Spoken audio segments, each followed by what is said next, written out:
everything that I know says I gotta go, tired of going solo. But I'm never gonna go there again. This is what it is, this is who I am, this is where I finally take my stand. I didn't wanna go, but I don't have to go. I'm not the one with two scarred hands, giving him the best of everything that's left of the life inside this man. I've been born again. All right. Oh, man. The show has been born again today. A few times. A few times, yeah. Oh, my. Yeah, that one had a few aborts trying to get off the ground for some reason here. You know what? It's your fault. Yeah. You know, hey. If you know what we're talking about, go to Facebook, catch the raw feed. Yeah, really, you Facebook friends, you got to catch this early. No, it's fine. You know, but see, this makes it real. This lets you know that we are real. We're not hiding anything from you all. And this is great. I'm Eddie. This is Dave. And Dave, you want to introduce? We have a special guest. Documentary filmmaker Kevin Batts from Oklahoma City. Yeah, good to be with you guys. Red River TV. Red River TV, yes. Red River TV. All right. Now, I know you way back 8-9 years ago, Red River Chronicles. Yeah, Red River Chronicles. Started with the blog. Yeah, we were a blog, and we loved writing. Me and my wife, we were both writers, and we wrote about a lot of different issues going on around Oklahoma and in Texas, and wrote some pretty big stories about corruption going on in government.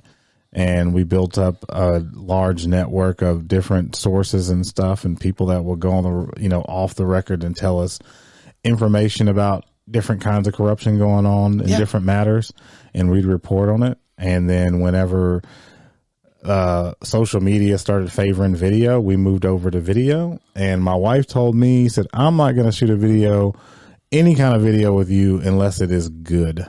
Mm-hmm. And so I had to get good, as they say. And over time, I've developed my skills and got better and better. And we've developed our delivery to the point now where we're doing documentaries. Yeah. And you and Janelle, photogenic, you're well polished. I can't imagine how many takes it sometimes requires. But, sometimes none, sometimes a whole bunch. Yeah.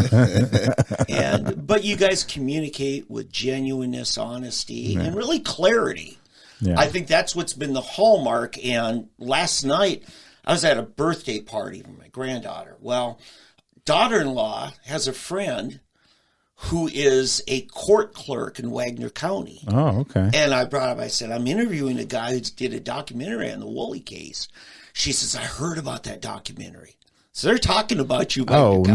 Trust me, we made sure that a lot of the staff in Wagner County that work in government have this story, and they are able to watch this story for free. So if you are in Wagner County and you'd like to watch this, and you are in government and you want to watch this for free, reach out to me. Go to my website, Red River Media Creative or Red River Creative Media, and we'll definitely get you a free view so you can be aware of what's going on. Yeah, and I spent a lot of last night prepping for today's show, watching the documentary.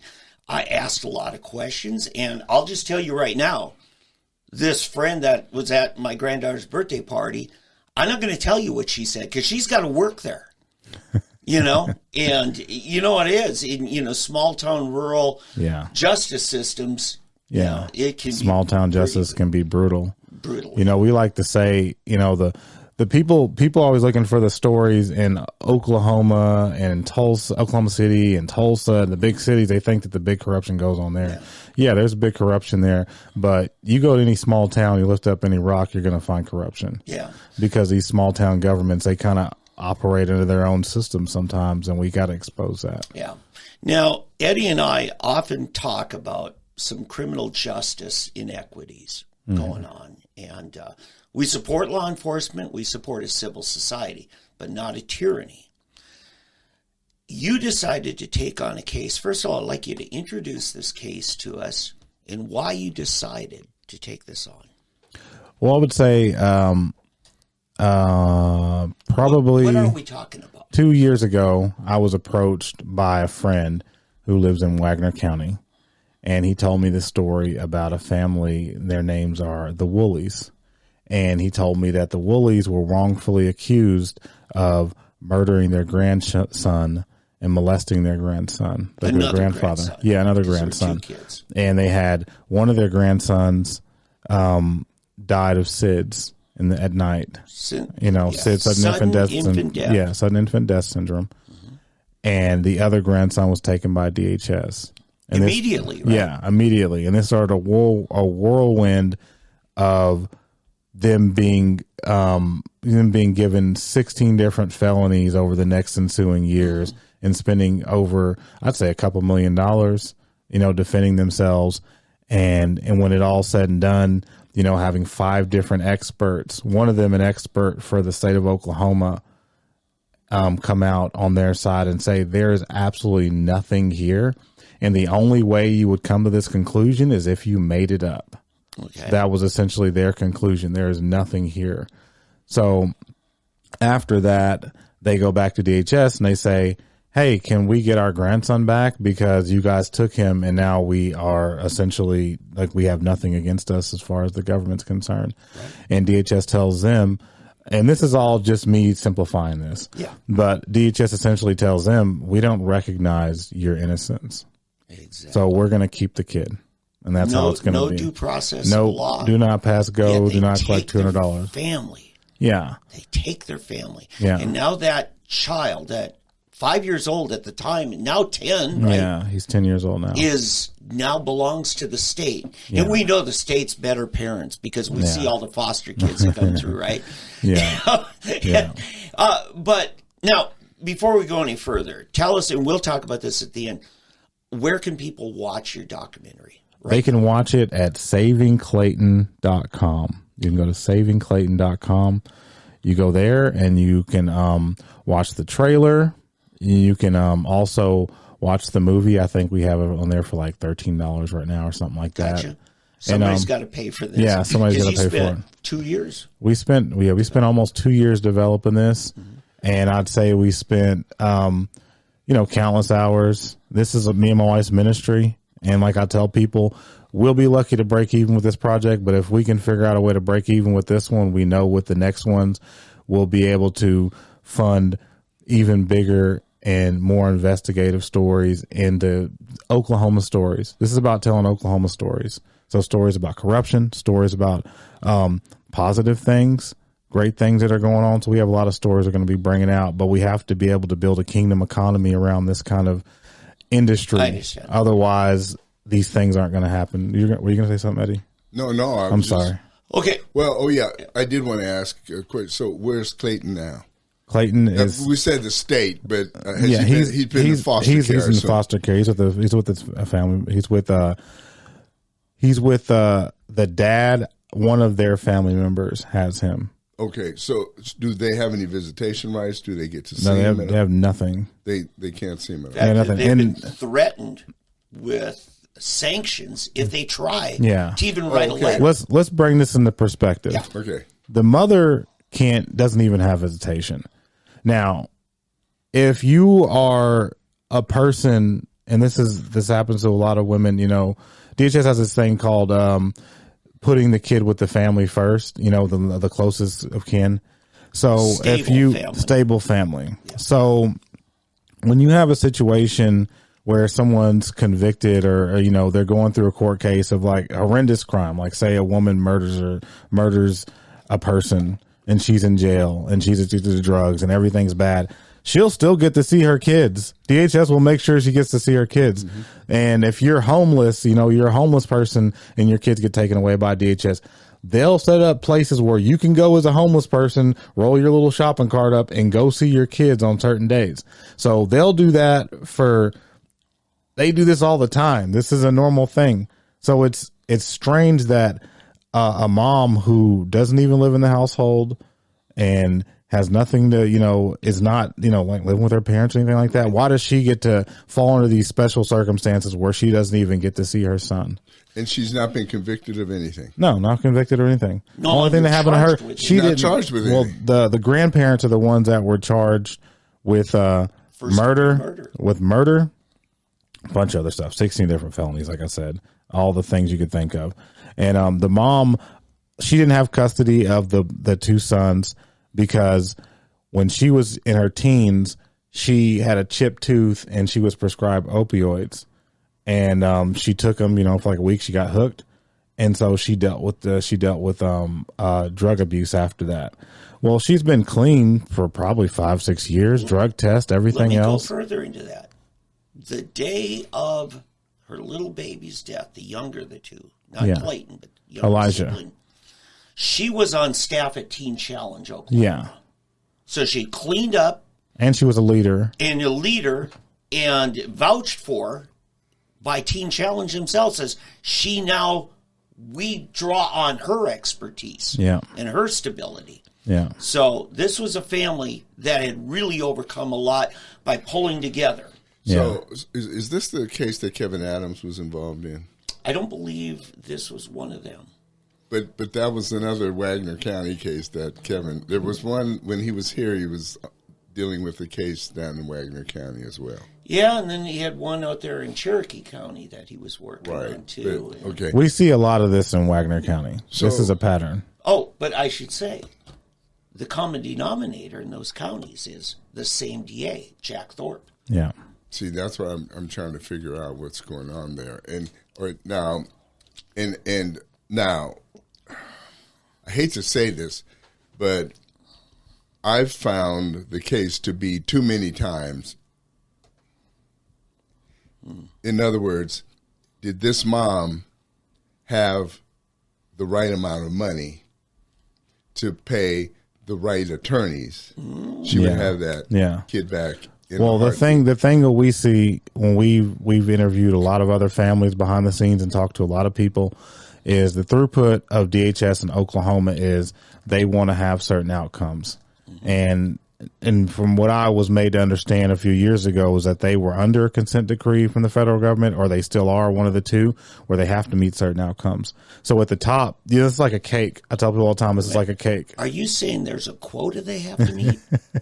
I mean, you could call it a quota, but if you build a maze in a certain way to where there's always a certain outcome, more likely than not, unless you're rich and you can go through those little trap doors and stuff. So at the top, you have a governing apparatus that has to meet certain outcomes.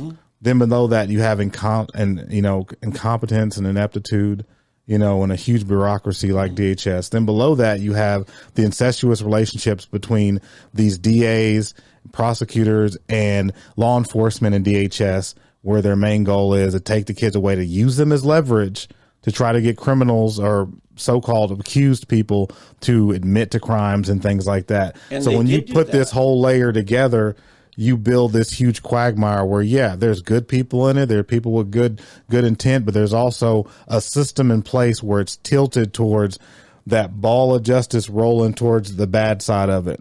Yeah. Blood boil, Eddie. It's heavy, man. It's a heavy thing.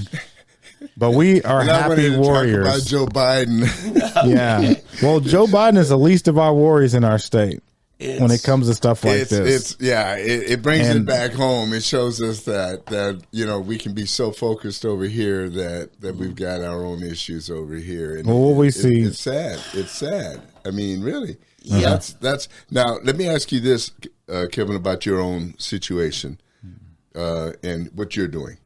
Have you attempted to sell this story to a larger venue? You are the first person to ask that question. That is a fantastic question. I am. No, you're kidding. Yeah, very first person. I'm the first person that has asked that no one's ever asked us that. And, okay, I have a tiny story, and then I have the answer to your question. Okay. The tiny story is, we've had nothing but problems with distribution of this story, and I don't know what it's about. All I can tell you is that, me and my wife and, my business partner, Miles, we are outwardly conservative.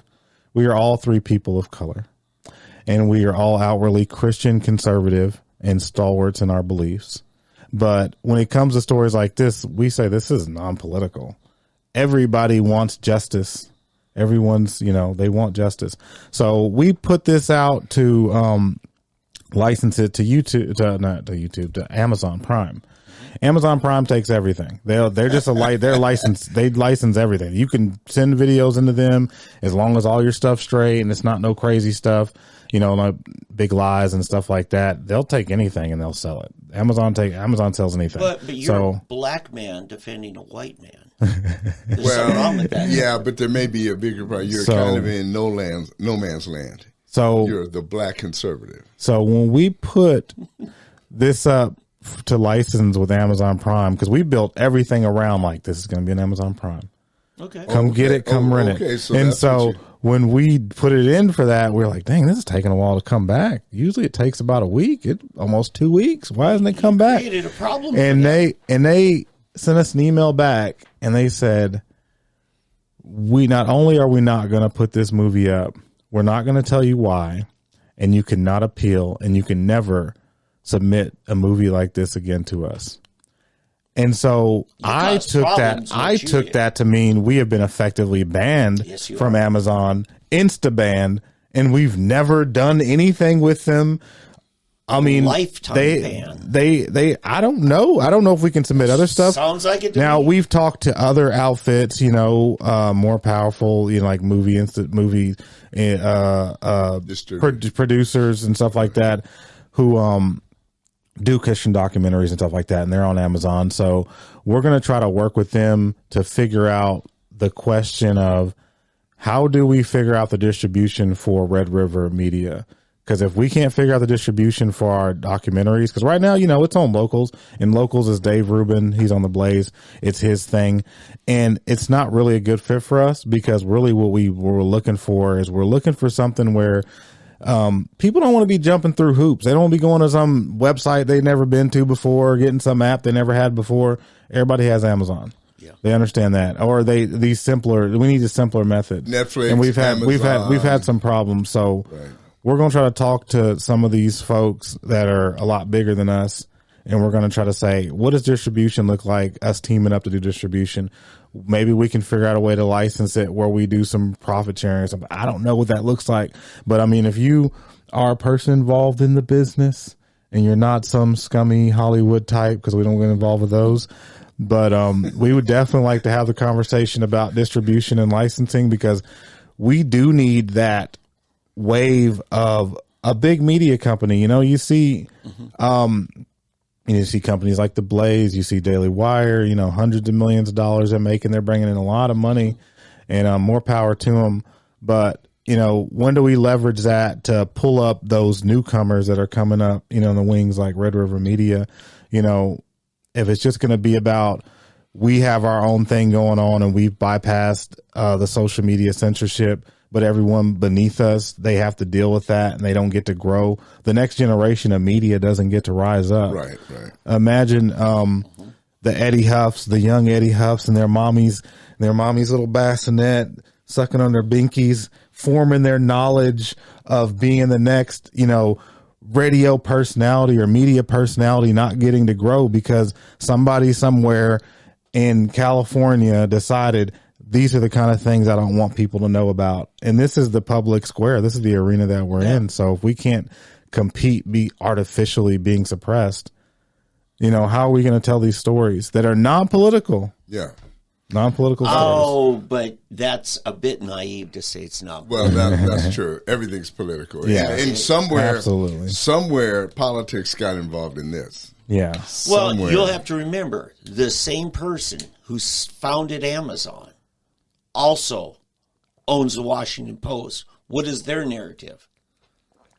Everything about the white man bad. Yeah. Right? Exactly. And here you are, you and Janelle, classic African-American ethnicity, and you're defending a Christian white man. Oh my Christian gosh, family. The worst. An intact, multi-generational, close-knit. Right. But here's the rub. Okay. He can't go to BET. Yeah. Because BET, he's a black conservative. Yeah. Which is worse. He ain't black. And the thing is, this is what I tell people too. This is what's sad. I mean, really, it is. It's a sad situation that as he says, in essence, you and your wife aren't black. to the black liberal. Think about it like this, though. I have the flip. I have the opposite narrative on this. I told my wife this. I was like, who have we made most of our documentaries about? Who have we made most of our hit pieces about? Who have we? Republicans. Where's the left at on this? I mean, we're the biggest. They could glom onto this story. Who are the main antagonists in our story of the Woolley documentary? Republicans, elected Republicans, Republican sheriff, and elected Republican DA. Why wouldn't they glom onto this? Where is the left in this? They should be telling this story. This is in their backyard. Tulsa's the home of the left in Oklahoma. Why don't they tell this story and get their big money behind it? Who's controlled state government agencies since 2010? Republican administrations. Here we are in our 13th year of this since 2010, Mary Fallon. Yeah. Right? And right now, DHS is the biggest hurdle in the way. Yeah. Because essentially, Jack Thorpe, the DA, has declared victory, got out of Vietnam, still believes that they're guilty. He just can't find any legal maneuver. And he's even cheating, lying, and making up new law so he can get around statute of limitations. Right? I mean, that's something Steve Money said. Yeah. So it's time to clean house with the state agency. And here's where I want to get at. Wait, let me. Okay, so DHS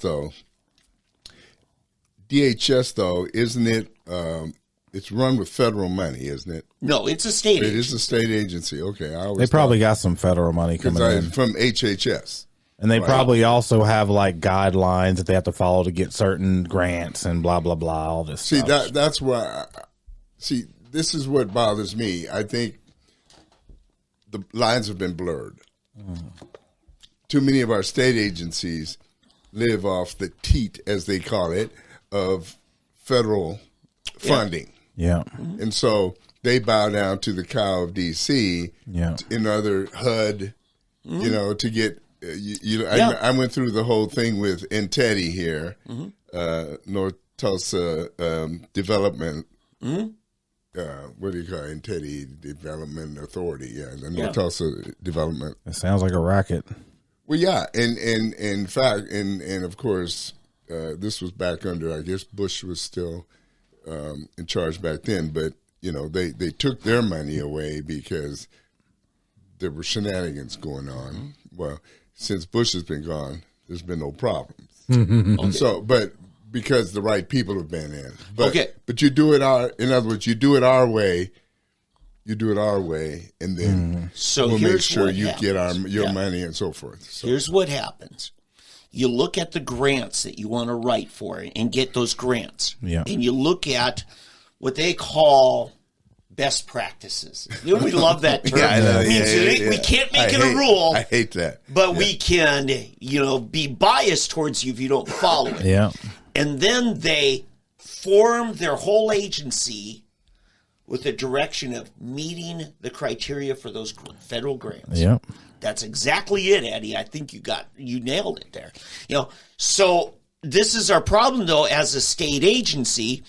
And by the way, DHS in federal lingo means Department of Homeland Security. So we're talking Department of Human Services, Child Protection, right? Yeah. Okay. So what they, I once said this 25 years ago. It seems common knowledge to everybody, except whose job it is to know, that the number one criteria for child abuse is the single unwed mother with a live-in boyfriend. And the only people that don't buy that are the liberal young professionals that come out of our liberal state colleges. And they want to go after parents that still spank their kids. Yeah. That's the narrative they're going after. Yeah. Yeah. But the sad thing, again, is I guarantee you if this mother had the money and had the right attorneys, you get some high-powered top attorney in Tulsa, in Oklahoma City, wherever. You're right on the money. Boom. The stories we hear, lower middle class families every single time, white, black, Hispanic, don't matter what it is. They they come at you sideways. They come at you with these accusations. They come at you with all these threats, and then they wait for you to make a mistake. And a lot of people who come from poor households don't know there's a certain way to do things when you're dealing with these agencies. And a lot of times they end up making mistakes when that comes to that, and they use it against them. They take their kids away and they never see them again. Yeah. But rich families, we've seen, if you're wealthy and you're politically connected, we've heard stories of predators, people that were caught molesting children by their spouses, getting to keep those children because they were politically connected and wealthy. This is happening in Oklahoma right now. It is. It's all over America. I mean, it's happening everywhere. A friend of mine, blogger Al Gerhardt, wrote a story about an attorney, family practice, divorce attorney, where if he could not get his client primary custody of a kid, they lost that case, they would afterwards then go file a bunch of charges, or not complaints, against the opposing parent and get them under DHS, all kinds of scrutiny, and then their client gets them. Wow. By criminalizing.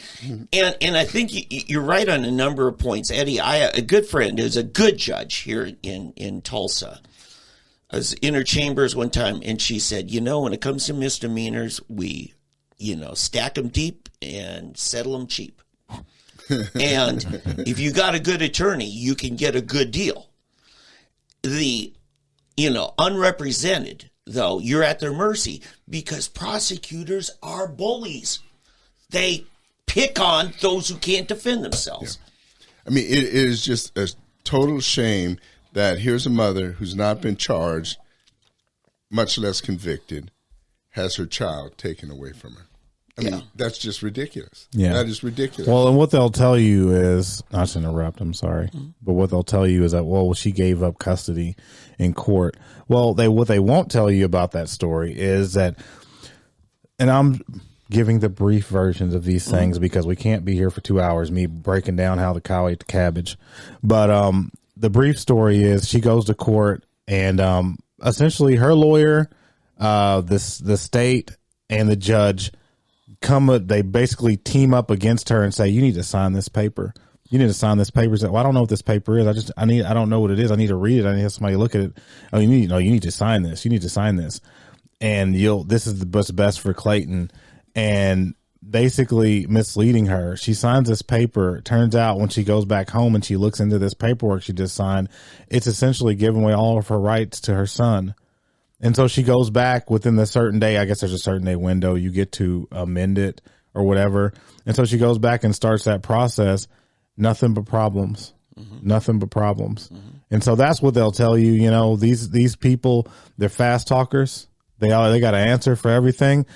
It's crazy how these folks out in Wagner County, the DA and the sheriff, have an answer for everything behind the scenes to people that we're dealing with. Lawmakers we tried to get on the record, they went behind our backs and talked to them, fed them a bunch of lies. But when we go out to Wagner County and all those folks, and we say we'll meet you under any circumstances. You can bring all the documents you want. We'll let you talk unfettered. And all we have is 2 questions. That's all our side has. Everything else, y'all can rip and run, but crickets. They can't talk to us. Now all of a sudden, we can't talk to you because there's a lawsuit going on. We sent messages to y'all before the lawsuit even happened that y'all could we'd meet under any circumstances. Not only that, you guys plan to meet with Channel 23. I think it's Channel 23 here in Tulsa. You guys said you would meet with them and give them an interview. And then we came sniffing around saying we'll meet under the same circumstances that you said you'll meet with them under. And then you guys cancel with them and you don't even interview with them, but you use the excuse again, there's litigation on the table. Right. Well, how about you meet us after litigation? I don't know. We'll meet anytime. Yeah. And Clay Looney, who's in your documentary, he was an anchor for years for Fox 23. He said he wouldn't even live in Wagner County. Yeah, he wouldn't live that disgusted. Yeah. Oh, man. And this is a classic journalist because Clay, the story comes out, this family, these are the worst people in the world. Oh my gosh. And what does a good journalist do? And what is the first thing I do when I hear a story? Get both sides. Yep.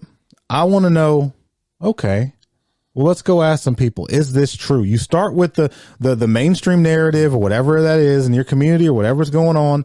You start from that premise saying, okay, everybody's saying this is this with this topic. What is the counter narrative? Yeah. Where can I find the counter narrative? What if we're wrong? And that's where Clay Looney started. And then he pulled that thread. He started pulling and he realized more and more, wait a minute. These people are innocent. None of this stuff is adding up. And he starts his crusade alone in the media in Tulsa, being the only voice that's saying this is wrong. We don't have that kind of media today. The media we have today are just sheep following along in a straight line, not wanting to rock the not wanting to knock over the apple cart. It sounds like a John Grisham novel. Yeah. I mean, it really does. It really does. So where do they still make people like that today in media? Do you think? Or is it just people are going to read from the script? Yeah, they do. But media companies won't hire those people. Or they're on or they a lesser media. You have Newsmax, OAN, and even small. Or they get permaban from Amazon Prime from putting out their documentary. Yeah, exactly.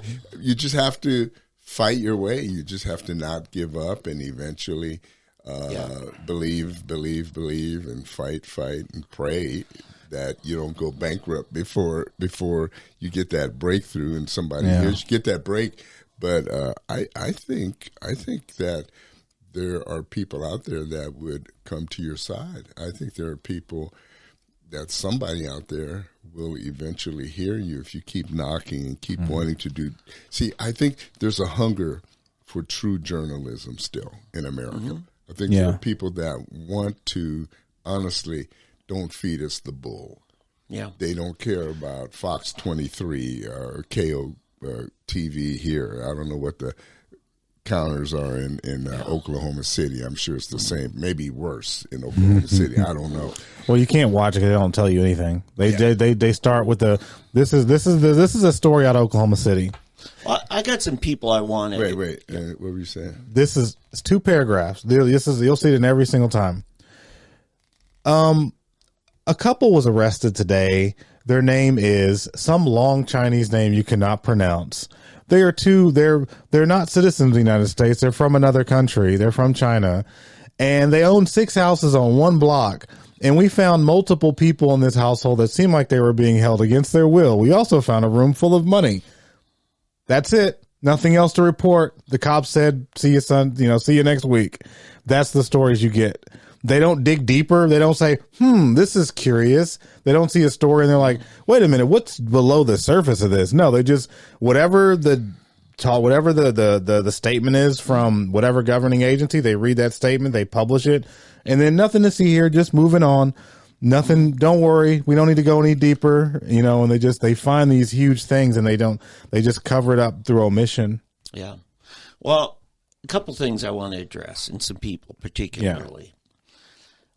Kevin McDougal, state rep for this area. And Eddie, you and I were in a green room of a STIT rally when Kevin was there and announcing that he got a new investigation in the Glossop murder trial, which is in Oklahoma City. And we worked with him on that. Okay, now here's the deal.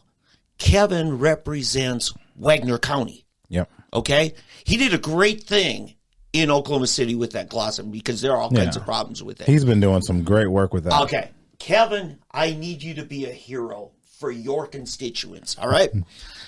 That's the first thing I want to say. And then I want to talk to Jack Thorpe. I've had dinner with Jack Thorpe. Jack has been, in many cases, a fine prosecutor in many cases. How long has he been there? Oh, I think 5 years. He kind of took over, and then he's run. This might be his second full term he just got elected to. He was unopposed. Yeah, he ran it. Okay. Jack, to be a good public servant, the first thing that people need from you is humility. To admit that sometimes you're wrong. Because then we can have more confidence in your honesty. But when you never admit you're wrong, you always have someone else say, well, just because I didn't have enough evidence to convict doesn't mean that he's innocent. That's right. That's what. Go arrest them if you think that they're child rapist murderers. Yeah. Why are you letting them walk free? Okay. What is your problem? But I think Jack's over his head. Yeah. He's over his head. Yeah. And without that requisite humility to know it, hey, I don't see a case here that rises to the level of conviction now. Let's drop it and let them resume being upstanding citizens like they've been all their lives. Okay, this is not a family with a long history of criminal involvement. No, zero. These are church leaders, right? Layman church leaders. Yeah. And so I'm very disappointed because I've always wanted to believe the best in Jack. I no longer have the confidence that Jack can lead in this important role. I think Steve Money, who was in your video, he ran for district judge. Yeah. I think that was the wrong office to run for. I think Steve Money should seriously consider challenging Jack Thorpe next term. And yes, I'm calling on you, Steve. Step up, see if you can get a team. I'll help. Yeah, Steve's a rock star. All right. So you laid down the gauntlet just now. I did.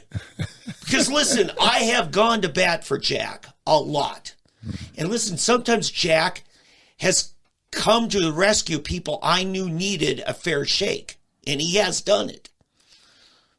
I don't understand all these things. Yeah, I don't. I've heard outside of this, Jack's been freaking awesome. I hear people really love the guy. I heard there's other cases. Where he's vowed people to say he's a really nice guy. I've heard that from a lot of different people. I've heard that he's a good guy to get along with. You can really have a good conversation. I've never talked to him. We've tried to talk to him. We told him, hey, look, we all run Republican circles. We are conservatives. We ain't going to give you the runaround. We're not some big leftist or outfit that's going to cut you up. Yeah. We're going to give you a fair shake. Jack is just like me, you, and you. We all married up. He's got a fine wife, Joy. Was Joy Pittman when I first met her back in her single days, but she's been a great prosecutor. It was Mohorovich when I met her. Yeah, exactly. But you know what I'm saying? Yeah, I know Joy. Yeah, just great people to talk to, work through. She's given me some explanations when I couldn't get them for stories I've written. And that these are people who I think want to do right. Yeah. Okay. But I just think Jack's in over his head. If he's being owned, if he's being compromised. I don't think that's what's going on. What I think is going on is they believe it. I think they believe they're guilty. I think they believe Elliott, the sheriff. Yeah, I think they believe it. Because Elliott said, and what was the quote many times? Children don't just die. Children don't just die. So you're wrong, Elliott. Because you need to go along with the science. Yeah. Children do die all the time. Yes. And if you live in Wagner County and your child just dies, you might go to prison. So you might want to think about getting out of freaking Wagner County. Yeah. And that's another thing. You know, I sat in a court case one time. McDougal was in the courtroom, and Elliott comes up in front of the judge, is patting McDougal on his back. You know, it's one of those greasing the wheels things. Needs to stop. Yeah. But I'm just saying, sometimes the good old boy system is the road to corruption. And we need to call it where the evidence takes us. I will say this. McDougal has been very helpful to us a lot of different times. Yes. Of late, I've been very He's been very, very helpful. Yeah. And he's always been a good man to me, and he's always kept his word with me in a lot of different things. You know, people have told me things about him, and they've told me things, you know, that try to make me not like him and stuff, you know, but I go off of, have you treated me? How have my dealings with you been? And when I deal with you, you know, there's certain things that someone's going to do that make them untoward to me. And I've never had that with Kevin. Yeah. And so as long as he continues to help the Woolies like he's been helping them, that's fine. You're saying he has? Oh yeah, he's helped them. Tell us what he's done, because he needs to get. I would say he's helped them more than almost anybody in that district as far as lawmakers have, connecting them with DHS people. Now, will I say, does he need to do more? I mean, you got all this energy for Richard Glossop, and Richard Glossop's from Oklahoma City. Yeah. You know, so it's like, can we get some energy for that for the Woolies? Yeah. But, helping's fine, but yeah. In fairness to Kevin, when I saw him butting up in the courtroom with Elliott, it was actually 2 months after the death of little Elijah. Mm-hmm. So things may have changed, and a lot has changed with Kevin. Well, we hear things. We hear that and this is just speculation. Doesn't mean this is true. So I'm about to say something that's speculation, but we have it on somewhat good authority that, you know, there are people from Wagner County who are in law enforcement who have this file that they like to go around and show lawmakers.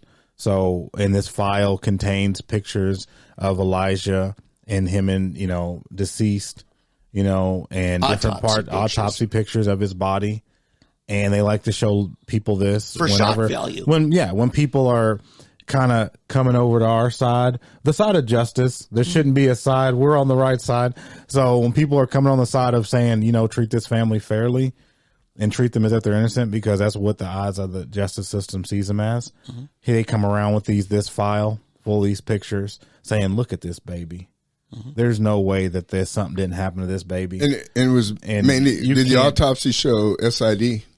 Sudden infant death syndrome? I don't think that the autopsy, the thing about the autopsy is so strange because it was done by a medical examiner that wasn't licensed.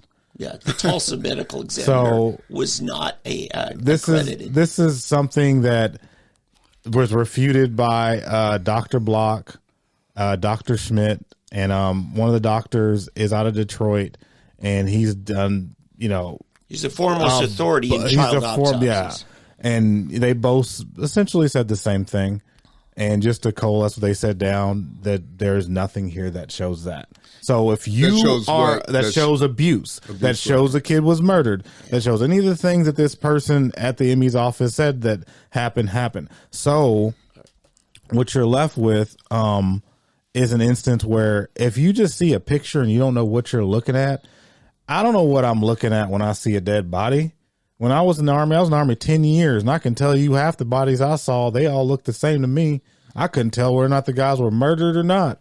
It looked bad, but I mean, you can't judge it just layman's off a body. Yeah. And if we find out it's true, we will expose it, and that is defamation of the highest order. You know, like Money said, the people that show those dead bodies of Kobe Bryant when he was in that helicopter accident, the Los Angeles, they got sued for hundreds of millions of dollars for that. Yeah. You better hope we don't find out that this is true and we don't find evidence, because I'll make sure we bankrupt that department over there in Wagner County. We will expose that to the world. Yeah. Yeah. No, I think tell us again, how can we see it today? SavingClayton.com is where you can see it. And also, we will be showing it in Oklahoma City at Ecclesia, their Oklahoma City church. We'll be showing it there. We'll be showing it in churches around the state, of course. Mm-hmm. And we'll also be showing it May 4th at Circle Cinema in Tulsa. That's a historic theater in central Tulsa, Kendall Whittier district. Yes. Yeah. We've already played it there twice. Mm-hmm. No, actually we weren't showing there. We sold out. We played it in Broken Arrow at a theater out there, and we sold out there twice. And we're going to bring it back to Broken Arrow Theater. But the date we have right now is the 4th of May at Circle Cinema. You don't know which theater in Broken Arrow? Oh, Broken Arrow. Oh, I forgot the name of them. But we don't have a date for that one yet. When we get a date, because we have two that are trying to do it. Oh. So we're trying to figure out, do we want to do both or do we want to do one? There's only two there. Cinemark. There's three. Warren. The small one is the one we showed it at. I forgot the name of them. But there was Circle 8 down there at 101st and Elm for years. It was a budget theater. But yeah. The main thing is that, you know, we have this date, and we also have a deal where we if you can get 10 or more people together in a room and you're somewhere in the state of Oklahoma, I will come to wherever you're at and I will show it to your group for free, 10 or more people. Yeah. And especially a Wagner County group. Especially the groups, churches especially. Political groups, I don't care. You got 10 people in a room, you want me to come out there, let me know, we'll work out a date, I'll come out there. All I ask for is that you pay for my gas to come out if you're far away. The reason I say this, if you are a constituent within the district attorney Jack Thorpe has authority over your freedom, those people need to hear it, especially because what happened to the Woolies can happen to anyone. Oh, it absolutely. And then anybody within the jurisdiction of Sheriff Elliott need to know. Yeah. This is what happened. And You're then in danger. More broadly, anybody under the Oklahoma Department of Human Services, Child Protection, all of us in the state, we need to know what can happen to us. We have a special link for people that work at DHS, and if you work at DHS and you'd like to see this movie, definitely reach out. You know, you can go to the savingclayton.com website and find a way to email us through there, or you can go to Kevin at redrivercreativemedia.com. Email me there. And if you work at DHS, you're welcome. I'll give you a thumb drive. I'll give you 100 thumb drives, and you can pass it out to that whole office, and everybody in there can see it. Or a state legislator. Yeah. You and I were talking about yeah. Oh, yeah. That. State legislature is open. You know, we're going to be going up to the Capitol. Good. And we got. He's reaching into his satchel. We have, you can see this, we have 300 of these here thumb drives, and these thumb drives contain the movie, they contain the trailer, and they also contain artwork and information and everything else. It's all on one neat little thumb drive. And what we're going to do is, to Jack Thorpe and all the other folks out there in Wagner County, we're going to make you famous. We're going to make sure that everybody in the state capitol that is in a place of authority has one of these thumb drives in their hands, and they can plug it in their computer, because we're just that way. Yeah. We just want everybody to see it. Our mission is to make sure every single, and I can tell you right now, we have intermediaries going to the attorney general of this state.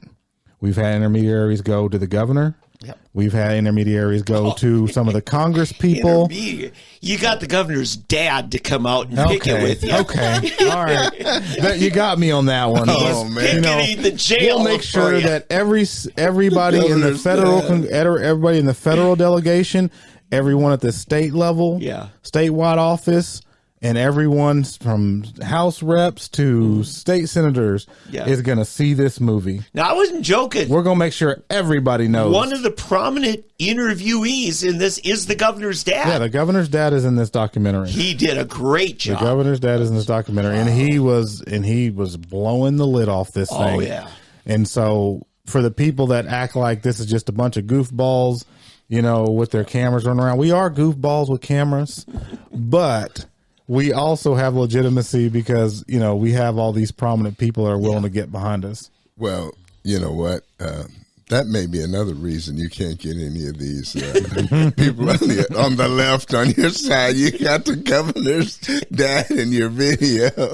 Yeah. I know. And he's a gem, too. He's a warrior. Oh, yeah, I'm sure. Oh, no. You can tell he comes from a good family. Hey, let me ask you, though. Okay. I think if you don't get it yet, people, then I don't think you're going to get it. Okay.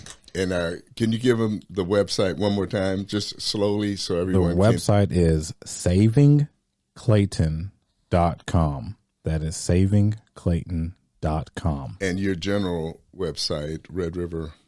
redrivercreativemedia.com. Okay, great. So now, do you have any other projects that you're working on that you can tell us about that are hatching? We have probably devious 6. Mind of yours. We have 4 projects we're working on. Oh, see, one of them is top secret. That's the one I told you guys about before. A little bit of a murder mystery. Oh, you mean about out of Tulsa? And Eddie, beyond that, when his wife Janelle gets an issue that's really got her worked up, grabs it, she will put down. Well, I can tell you the first project. This is Janelle's project. Okay. And Janelle's project is isn't it the working title right now is Detransitioners. Yeah. Detransitioners. That's a very hot topic. You have to remember, every story I talk about here, every project these are Oklahoma stories. These are going to have Oklahoma people in it, and it's going to be things that are happening in Oklahoma right now. So in Oklahoma, we've got people that are trying to detransition. We are gonna be interviewing people that have already detransitioned. They've already detransitioned, and we'll also be talking to some folks. We're still like in the planning phases where we're trying to figure out, all right, what does you coming in look like? You know, where do you want to? You know, how we work out the details of the people that are the subjects.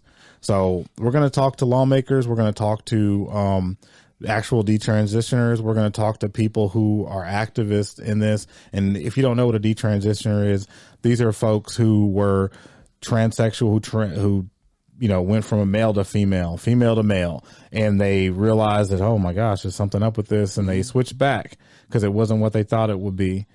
And some of them didn't switch back. Some of them got so far along with the hormones and things, or the testosterone, that they can't switch back. It's just done. That's what they are now. And they're advocates against these things.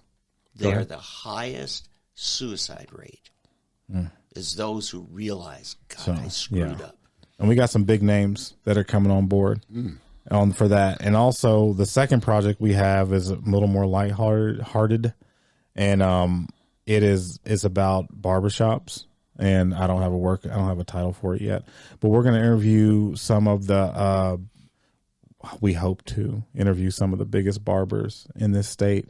And we're going to talk to them because big barbers in the state. Oh yeah. Other than like sport cuts, or Well, what I can tell you is that they're on the move, but the thing is, there's something special about these mom and pop barbershops, because our premise of the story is that the barbershop is the last real social place. Town square. The social town square. We don't have those no more, where men can get together. They can mentor other men. People can get, and they can learn about the community. Who knows more about that community than that barber? And so we're going to talk to barbers from around the state, some big fancy ones where they got a lot of money, and some of them small town, some guy in their backyard in the middle of nowhere, on a dirt road, cutting a guy's hair in his front yard. Really? That's what we're going to do. Wow. So we're going to go across the whole spectrum. We're going to figure out, what is this? What is special about this? And why should this last? And can we automate this? Can we build an AI system? Can we build a computer program? Can someone from Silicon Valley control this? No, they cannot. An AI barbershop. There's something special about two people sitting together and giving them a haircut and talking about their problems and how they feel about things going on. Got a robot. And so we're going to try to tell that story. And it's going to be freaking awesome. And anytime you've got something, Kevin, can you come back, call us, set up when you got something? I just want to say that one sounds. It's weird how that one really has me hooked. It's fun. I want to say. I know it is. I want to, but I have to ask the question. Okay, when you think barbershop, you think of the movie Barbershop, right? Yeah. So are we talking black and white barbershop? Oh, it's going to be black and white barbershop. See, in the white community, are there still the personal, other than the sport cuts very, or the very deep? Really, there's still a lot of white barbershops. Oh yeah, really. And then you got your high end barbershops, and I know Clay Clark owns one of them, one of the biggest ones in the state. At least I think he does. Yeah, and he lost a lot of money during COVID on that too. Oh, he did. From what I hear, that's amazing. It's probably one of the best bars. And if he's watching now, then Clay, definitely, I love to interview you to figure out the business, because I want to talk to people about the economics behind barbershops, and I'm going to talk to some young entrepreneurs, white and black, and talk about, how do you build an empire in this barber business? I have a female barber that I'm going to talk to, and she's building her empire right now. And so it's an interesting topic, and it's also a business that relies a lot on cash. So, you have a lot of people who are having issues with a lot of different financial issues, a lot of different people with child support issues, just to be honest. They're dealing with an all cash business. And so how all these things come together to kind of form this community known as the barber. Okay, so which brings me to another thing.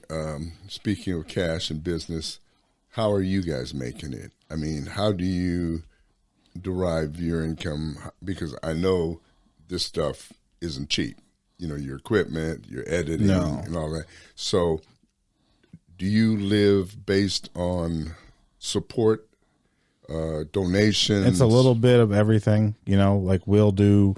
I know right now we have we're spinning up a nonprofit, and that's going to be something we're going to be talking about in the future, to where, because this is what we saw. This is the economics. When you pull it back 10,000 foot view, the amount of views that we got coming in on the videos, to be honest, really isn't a lot. Yeah. It's not enough to monetize. It's not enough to bring in advertisers. It's not. You need tens of thousands of views. You need tens of thousands of views. Yeah. But if we can go into a place like, the congressional district, talking about the one, the primary between Josh Burkeen and Avery Fricks. Mm-hmm. You know, we had people, whistleblowers coming to us talking about Avery Fricks and all this crazy stuff. And so we go up to Muskogee mm-hmm. to interview some folks, and we end up putting together a little medley that I think ended up helping to sway the vote, you know. But the thing is, you look at that video, the video only got like 1,000 views on it, mm-hmm. but those 1,000 views were people in that concentrated in that area, in that district, associated with that story. You move the needle. Yes, you don't have to get 20, 30,000. No, we don't have to do that. Oklahoma, we're small. Mm-hmm. So if you're talking about these small issues, you don't need but 500 people to watch a video that are activated, right, that are voters but you that are going to move the needle. That. No, we couldn't. Well, that's what we're going to do with the nonprofit is we're going to be able to go to people and we're going to say, in the vein of James O'Keefe, you'll be able to give money to us, and we'll be able to do investigative stories on things that are important that are happening in Oklahoma. And you'll be able to have a tax, you know, of course, the tax incentives with giving towards something like that. That's a better way to do it than saying, going to a business and saying, hey, because it really doesn't make sense anyway. So you go like to a place, say if we went to your business and we said, hey, give us some money and we'll advertise on the next investigative store we're doing. That's kind of clunky because it's like now your name's associated with this crazy thing. It doesn't make sense. And here's it doesn't make sense. Soonerpolitics.org, my website platform. Uh-huh. I don't sell advertising. Now, Google actually monetizes a little bit, but so they have to place their ads with Google, and Google puts them on the site. Yeah. Because I don't want some politician to heavily advertise directly to me because I know me. I know it'll affect whether I pull my punches when I have to go after that politician. Well, the second thing is that we do offer subscription. You know, we're teamed with Project 46, and we have a subscription model. Yeah. And, you know, that's important. We need to have that, and people need to be able to subscribe and see some of our content, like Saving Clayton. This money goes towards funding Project 46, and that's a part of that. But we're going to have that nonprofit component to make it a little bit easier for people just to give high dollar donations and stuff like that. And that's what tax incentive. That's what you do for your supporters, is you're making it tax exempt so they get a little bit of relief. They don't have to pay taxes. But that shouldn't stop a concerned Oklahoman from supporting you right now. Yeah. You know, we have to build an economy around this. And I tell people that all the time. They say, well, why don't you just make this video free? Because then it's worthless. Mm-hmm. You need to understand that. Yeah. If you're offering something for free, or you're doing service for free, your services are worthless. Mm-hmm. Yeah. We have to build an economy around this. People will pay 10, 15, 20, 30 bucks. If Disney comes out with some new movie, or Amazon comes out with some new movie, or Netflix, you'll go give them $10, $15. Why not give us $10 a month? Why not give us $15 to watch a movie? It's only one movie. It's only $10 either for stuff that you want to see. So we have to be able to build economy around these things, because we can do one Saving Clayton. We can do a documentary like this exposing DHS, and I can spend all the thousands that I spent, and Miles spent thousands. We all spent big money. We're only going to do it once. We can't do it no more after that. So we can expose them once, and we can go on about our business because we can't afford to do it no more. Or people can pay for the movie and happily do it and say that this is nothing compared to what y'all put into it. And then we can expose them again. And we have one more project too before we were going to put out this year our Dark Money documentary, but we're going to probably hold off on that till next year. And this is a story that, where we lay out all the different roads that lead to a lot of this dark money coming into the state of Oklahoma. And we've managed to track back some of this money coming from out-of-state entities, and we've tracked down some of the states they've come from, corporations. For people who don't know, you're talking about campaign finance. Campaign finance, gotcha. Yes. That's referred to as dark money because it comes from a third party, which is supposed to be spent independent of the campaign themselves. Yeah. And when they're an Oklahoma group, then they're under the oversight of our state ethics commission. So what many of them are doing is incorporating in another state where they don't have anybody to answer to here. We've traced some of this stuff back, and we don't have it. It's not firmed up yet. Yeah. Some of the stuff's firmed up, but we think some of these things are coming from utility conglomerates. We think some of this stuff. No, we think all this stuff because we don't know, because this stuff is dark. You could legitimately have a company in China fund campaigns in Oklahoma and you wouldn't know. And that is legitimate. That is a fact. But at the same time, Christian Coalition, NRA, there's plenty of great groups that are third-party advocacy, and there's nothing wrong with that. No, we don't have a problem with that. Okay, we just kind of want to know, okay, who are you people? Listen, the thing is, the way the founders, the founders looked at, campaign and, money and campaigns and stuff, people say, oh, well, it's just free speech. It's free speech. That's fine. It's free speech. But if you got $300,000-$400,000 to get your favorite dog catcher elected and you're doing it with dark money, that's a heck of a lot of free speech. That's the equivalent of using a megaphone. Well, so you mean to tell me the founders said that you can have a megaphone in the dark and no one can see who you are, and you can be the loudest voice rumbling through the state and you just get to stand in the dark being that loud? I don't think so. I don't think the founders envisioned foreigners having the possibility to control our elections as free speech. No, that's a suicide pact. They did not say they wanted that. $40 million. Yeah, absolutely. Yeah. No. We can't have that. No. Yeah. Listen, Kevin. Wow. Yeah. I think this last 10 minutes was as good as the first 50. Yeah. So, we're going to have you back. We'll have you back. I want to come back. Yeah, this will be good when you get a little further into it. And that dark money, all of them are going to be good. But, man, that dark money one ought to be, when you get a little more on that, we'll definitely be looking forward. But listen, Red River TV on Facebook if you're looking for our videos. So right now, people can't, if they want to just send money and support you guys, there's no way of doing that right now. Oh yeah, there's a way. Okay, well thank you. Let's just get to it, because seriously, listen, we need to support people like this. Mm-hmm. We need, and this is homegrown. We're not sending money to Texas. We're not sending it to DC, to Kansas, or Florida. This is Oklahoma. So right now the fastest way is we tell people, you want to buy us a cup of coffee, you can Cash App us at Red River Media. It's $ Red River Media. Mm-hmm. And you can buy us a cup of coffee. We've had people give us, and it just kind of helps encourage us and to keep us going. $5, $10, $20. If you don't have Cash App, get Cash App, by the way. No Venmo. Oh, yeah. Wow. Don't do Venmo. Don't do, what's the other one? We got Venmo haters in here. Oh, my God. PayPal. Oh, yeah. No, PayPal's horrible. It's related. It's related to PayPal. Yeah. I use them all because I got customers that use them all. I'm forced to use them all. But Cash App is so quick, easy, simple. It is. It'll take it right out of your check. I mean, you don't have to put any money in. You tie your checking account to it, and you just say how much, and you have the person or the organization listed, how much, you push a button, boom, it's instantly in their account. It comes out of your account. It's done. It's safe. It's secure. Trust me. I do it. It's a worthy enterprise, because I want to see organization. We've got to fight back. 2024 is coming. Yes. Okay, 2024 is coming. It's organizations, and it's not just the national.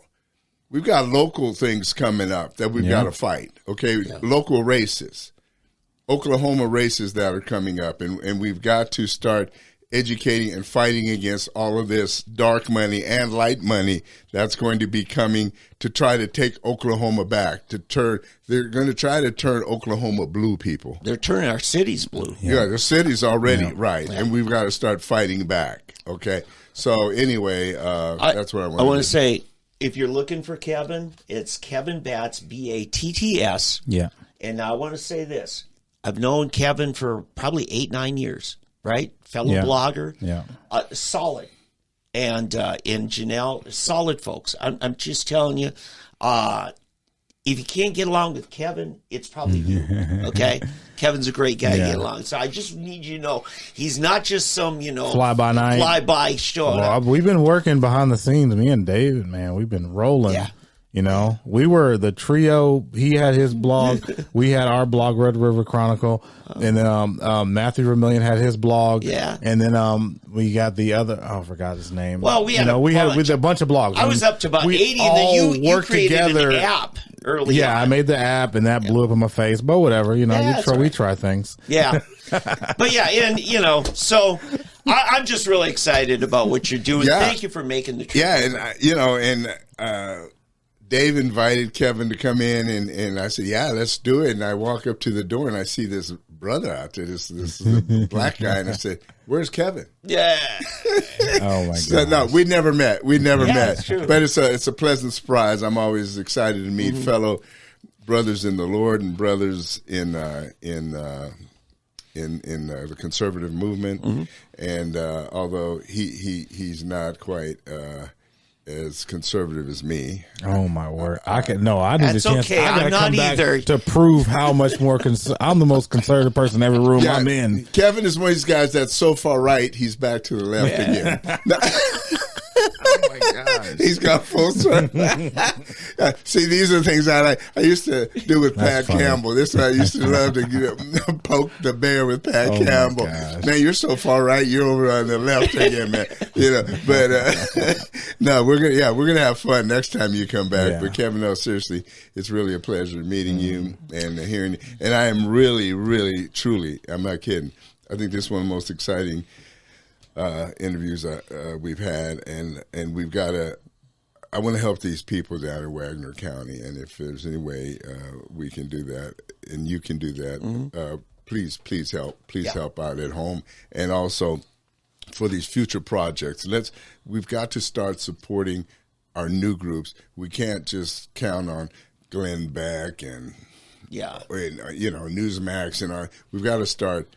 We got to start grassroots. We got to start from the bottom and building up a new generation and start taking it from the roots and take over our cities, our counties, and our states. Okay? God bless you guys. Kevin, thank you again. And we're going to go ahead and get to a break. Go to a break. All right.